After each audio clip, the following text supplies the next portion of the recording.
Greetings, I am Darth Revan, and this is what Star Trek means to me. After the abomination that was the so called Star Trek Discovery, I will tell you what this franchise actually means to me. And to do that, we need to go all the way back to the beginning. I remember in 1996, I used to stay home after school with my grandfather. It was just the two of us. We used to watch The Next Generation together on a TV channel called Sky One, which at the time was unusually good because it had programs out there like Stargate, Stargate Atlantis, all the Star Treks constantly on repeat. But anyway, you see, I can remember discussing how the ships would work with my grandfather.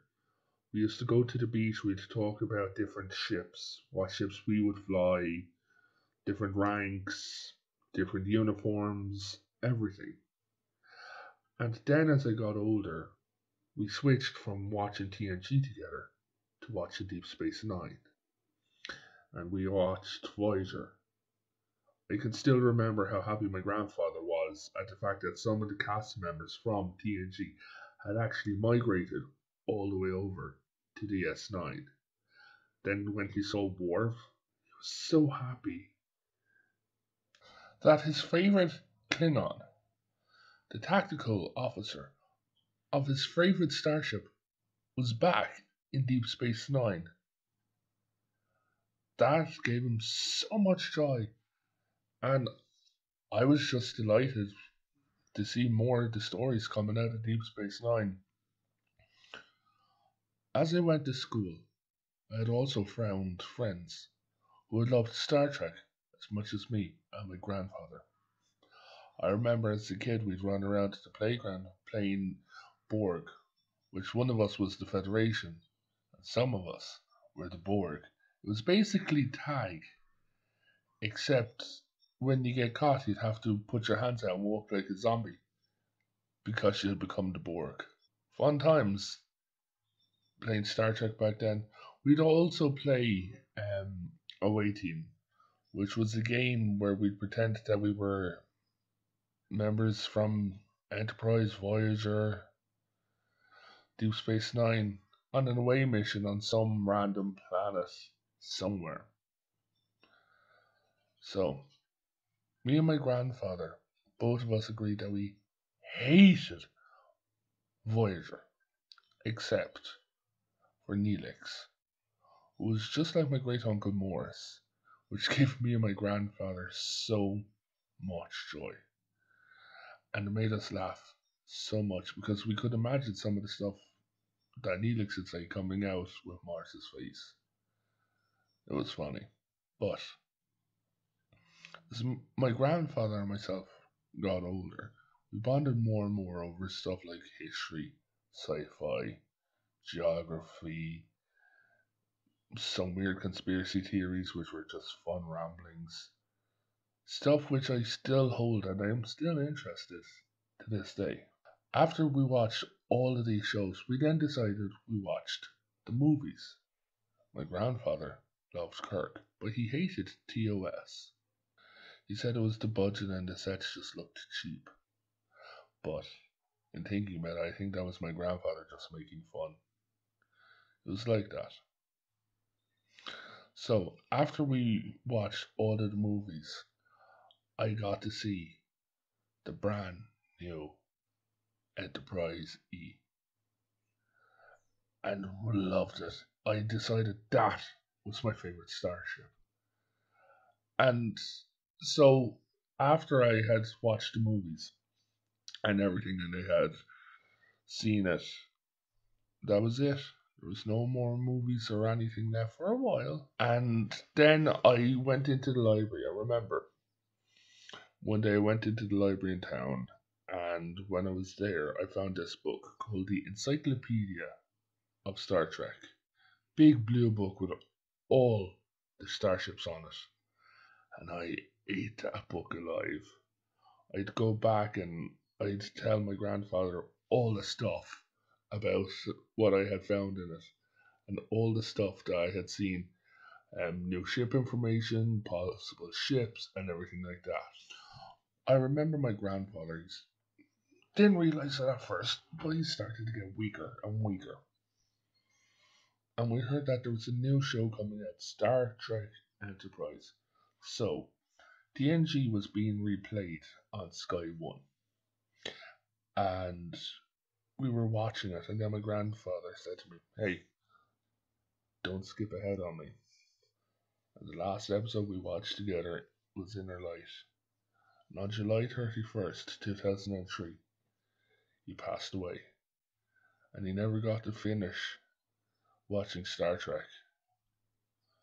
Took me a while to actually be able to watch Enterprise, but afterwards I watched it multiple times and I loved the entire series. I've seen that, I think I've seen Enterprise now about 25, 30 times. The NX class is actually one of my favorite classes. Fight me on that one.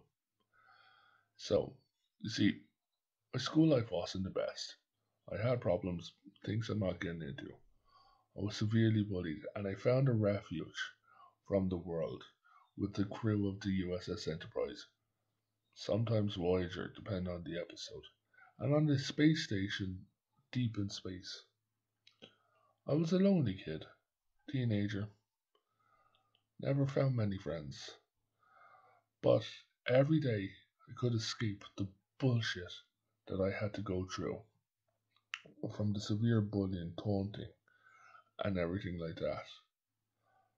With Star Trek, I was that lonely kid sitting in the corner drawing pictures of the USS Enterprise, drawing pictures of Voyager. That was me. There was a joke between the one or two friends that I actually had that I could find my way around an Intrepid class or a Galaxy class, something which I can still do to this day. So you see, years later, after all this crap, through depression, I kept watching Star Trek. I kept my refuge away from the world. I then I began to get into lore, and I met my best friend, and things started getting better from there. Then a while after that, I turned around and I found this YouTuber, Anti-Trekker, and he was talking about the lore of Star Trek, and I started watching his live streams. And then he was talking about joining his community on this app called Discord. Well, I'm like, I got nothing better to do. So I joined Discord and I made some great friends. Sadly, one of them is no longer with us. And then I joined the Doomcock Discord. And while I was there, I met these people who I'm not going to name, but guys, you know who you are. And we started talking. I created my Discord, which I have since shut down. I actually have a new one, links in the description. And we started hanging out. All of them love Star Trek as much as I do. We can talk about Star Trek. But then we started getting like closer and we've become good friends and we've bonded over Star Trek, but interests have gone and joined other stuff. But Star Trek is the linchpin and it's what we all love to talk about. I mean, all of us, we've discussed many, many times about what TV series we'd have or how we do it, our own ships and our own captains. We've debated over it. I remember one time there was a 3 day debate on Discord over whether the Romulans actually use a warp core, but in fact they use a singularity core, which is far different than a warp core. So far, thanks to Discord, that lonely little kid sitting in the corner drawing his pictures of Star Trek Imagining being with some group of people somewhere ain't so lonely anymore. But then I heard, after years of a Star Trek drought, that they are making a brand new show called Star Trek Discovery. Well, everyone started theorizing and guessing and fumbling around like, oh, what'll this be? What'll it be? Oh, and then we heard it was set 10 years before Kirk. We were like, oh, okay, interesting. We hadn't seen that timeline much. And then we heard all about what it was planning. You see, people, Star Trek Discovery had shit on everything I knew and loved with this stupid social justice, identity politics, and pure failure to understand the lore and canon of the show. The tech on the USS Discovery was far more advanced than its time, and I'm not going over the look of the tech because I understand the look of it has to advance with years. That I do get, but it's stupid things like they had replicators, or as they called them, a synthesizer, far, far before they had it, because they didn't have it in TOS, which is set 10 years later. They had a ship's galley, they had a chef on board, not on the USS Discovery. And it was fueled by magic space mushrooms. This show hurt me. This show pissed me off. As you have seen in my live stream, I have just finished hate watching the third season. And it is no good. I am seriously suggesting to all of you who have not seen this show, don't bother.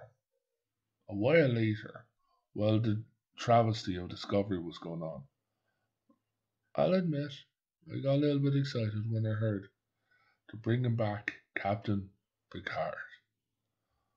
I could hear in my head, I could hear my grandfather saying how excited he was to see Captain Picard, maybe an admiral, back now. I started going over ideas in my head, like, oh, I bet that him and Crush are kids, I bet everything. Yeah, no. I saw the stoic and brave Captain Picard was now a feeble old man pottering around space with 709 and a few random people and some sex bot is all I can call her. I was shocked at the treatment that they gave to him. The captain that I loved, and so many of you out there loved Captain Picard as much as I did. And to see him get killed off like that and become a robot. You see, the problem nowadays, as well, with Star Trek is it has no optimism at all. You see, okay, I had no father growing up. There was only my mother and my grandfather. Both of them loved Star Trek and TNG. What did it mean to me? Well, it meant to me that I had bonded with my grandfather, the closest thing to a father in my life, over this show. It meant that through the darkest times in my life, I had a refuge. And years later, it meant that I actually had friends. Star Trek is not Star Trek anymore. Because today it means nihilism, identity politics, getting rid of white men, shitting on anybody who's not gay, and just completely and utterly railing against everything that Star Trek had come before it and set up. Because for some reason, a representation of autism has screeched in a stereotypical autistic screech and destroyed all the lithium in the galaxy.